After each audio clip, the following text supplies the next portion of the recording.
नमस्कार दोस्तों, जितने भी स्टूडेंट इससे पहले यूपी स्कॉलरशिप का फॉर्म भरे थे, है ना, चाहे आपको स्कॉलरशिप मिले या फिर नहीं मिला हो, तो आप लोग अगर फॉर्म भरे थे और आप लोग जो है ना फिर से फॉर्म भरना चाहते हैं तो आपको कैसे फॉर्म भरना है ना, रिन्यूअल कैसे करना है, आज के इस वीडियो में संपूर्ण जानकारी बताऊंगा। और बहुत सारे लोग गलती कर देते हैं जिस वजह से उनका स्कॉलरशिप देखने को नहीं मिलता है, इसीलिए जो है ना सभी चीज़ों को ध्यान से समझिएगा और एक भी चीज़ को मिस नहीं कीजिएगा, क्योंकि सबसे ज़्यादा ज़रूरी है। और पहले आप लोग जब फॉर्म भरिएगा तभी आपका पहले वेरीफाई होगा और तभी आप लोग का पहले मतलब कि किस्त में आप लोग का स्कॉलरशिप देखने को मिल जाएगा। तो चलिए आज के इस वीडियो को स्टार्ट करते हैं। जैसा कि आप ये देख सकते हो, ये है आप लोगों का, है ना, यूपी स्कॉलरशिप का ऑफिशियल अपडेट। आप लोगों को यहाँ पे आ जाना है ना, थोड़ा सा शॉर्ट तरीका में बताऊंगा।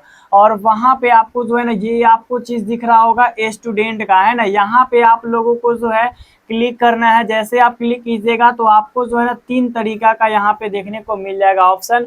आप लोगों को क्या करना है, रिन्यूअल वाले पे आपको यहाँ पे क्लिक करना है। और एक और चीज़ आप लोग को बता देना चाहते हैं, बहुत सारे लोग कमेंट कर रहे थे कि सर हमें फिर से न्यू रजिस्ट्रेशन करना होगा क्या? नहीं, आप लोगों को फिर से जो है रजिस्ट्रेशन नहीं करना पड़ेगा, ठीक है।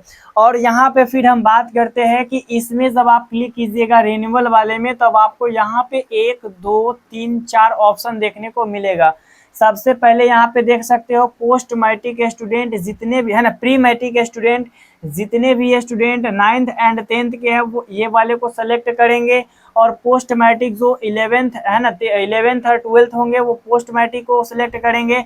और पोस्ट मैट्रिक से अगर हम बात करें ऊपर में होंगे, जैसे कोई प्रोफेशनल कोर्स कर रहे हैं तो यहाँ पे टिक करना है, ठीक है। और यहाँ पे आप देख सकते हो पोस्ट मैट्रिक, है ना, अदर स्टेट स्टूडेंट, यानी कि पोस्ट मैट्रिक के जो अदर स्टूडेंट है वो आप यहाँ पे क्लिक करके यहाँ पे जान सकते हो। इसके बाद आपको जब यहाँ पे मान लीजिए आप पोस्ट मैट्रिक वाले हैं तो यहाँ पे आपको क्लिक करना है, प्री मैट्रिक है तो यहाँ पे आपको क्लिक करना है। मान लीजिए यहाँ पे हम क्लिक करेंगे, उसके बाद कैसा इंटरफेस देखने को मिलेगा इस तरीके से। सबसे पहले आवेदक का प्रकार आप देख सकते हो, यहाँ पे नवीकरण रिन्यूअल है, ठीक है।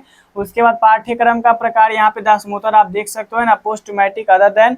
उसके बाद यहाँ पे आप लोग को जो है ना रजिस्ट्रेशन नंबर भरना है। यहाँ पे आप देखिएगा तो यहाँ पे एकदम बारीकी से 2024 से 25 वाले हैं, लेकिन आप लोगों का जो होगा वो होगा यहाँ पे 2026 से लेकर के, है ना, 27 वाला होगा। ये चीज़ बहुत ध्यान से आप लोग देखिएगा। उसके बाद आप लोगों को रजिस्ट्रेशन संख्या आपको यहाँ पे भरना है।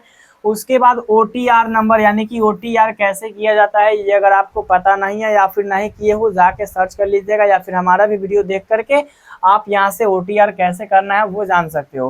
तो OTR जो आप लोग को मिला है इसमें आपको भर देना है। उसके बाद आप जो पासवर्ड बनाए थे ना, है ना, अपना पासवर्ड वेरिफिकेशन कोड आपको डालना है, जिस वक्त आप अपना पासवर्ड खुद बनाए थे यहाँ पे आप भर दीजिएगा। अगर आप लोग को पासवर्ड नहीं पता है तो यहाँ पे फॉरवर्ड OTR, है ना, अगर आप लोग को OTR पता नहीं है तो फॉरवर्ड करके यहाँ पे आप जान सकते हो। उसके साथ ही साथ अगर आप लोगों को पासवर्ड नहीं पता है तो यहाँ पे आप फॉरवर्ड करके आप जान सकते हो, ठीक है। दोनों आसान प्रोसेस है।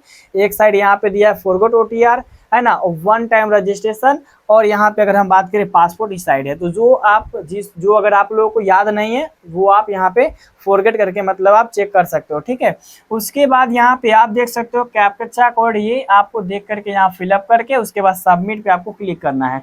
जैसे आप यहाँ पे क्लिक कीजिएगा ना, आपको ऐसा इंटरफेस देखने को मिलेगा। स्टेटस यहाँ पे सारा चीज़ आपका वेरीफाई होगा, ठीक है। उसके बाद step 1 registration, application for upload document, ये सब आप लोगों का क्या होगा, वेरीफाई होगा। क्यों वेरीफाई होगा? क्योंकि आप लोगों ने ऑलरेडी पहले भर रखा है, ठीक है। आपको यहाँ पे क्या करना है, सबसे पहले आप लोगों को जो है यहाँ पे आप देख सकते हो संस्था हेतु आवेदन प्रिंट करें, आप लोगों को यही चीज़ करना है। यहाँ पे आपको क्लिक करना है, ठीक है। अब जब क्लिक कीजिएगा तो आपको एक इंटरफेस एक पेज देखने को मिलेगा, जिस पेज को जो है ना PDF के जरिए निकाल करके प्रिंट आउट करके और उसके बाद वो आपको कॉलेज में जमा कर लेना है। लेकिन एक चीज़ आप लोग को ध्यान रखनी चाहिए, जब आप लोग यहाँ पे क्लिक कीजिएगा ना तो वो आपका 2025 से है ना 26 वाला नहीं होना चाहिए, वो आपका क्या होना चाहिए 2026 से 27 वाला होना चाहिए।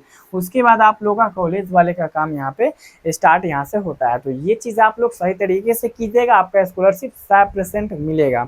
ये चीज़ आप लोग को बताना 100% जरूरी था, इसीलिए मैंने आपको सबसे पहले बताने का प्रयास किया। तो आई होप कि आज का वीडियो आपको अच्छी तरीके से समझ में आई होगी। मिलते हैं इसी के साथ नेक्स्ट वीडियो में, तब तक के लिए जय हिंद, जय भारत।